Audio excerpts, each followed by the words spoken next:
Ancient silversmiths would take raw ore. That would be chunks of rock with veins of silver in it. To get the silver out of the rock, you have to heat it. They would put it in a cauldron, and they would put it in a furnace raised to great temperatures. They would melt the ore. The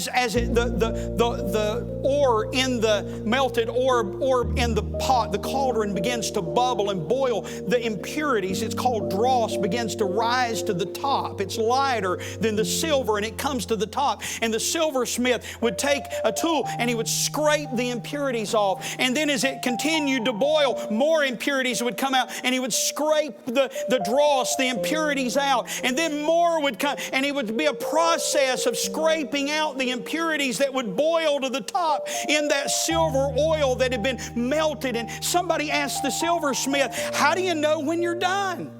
How do you know when the process is finished? How do you know when you have pure silver? And the silversmith said, oh, it's simple. He said, it's when I can see my reflection in the silver.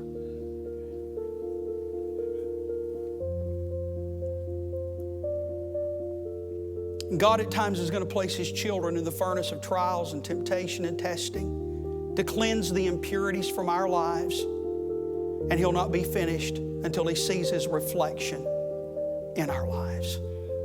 He's done when Jesus is formed in us.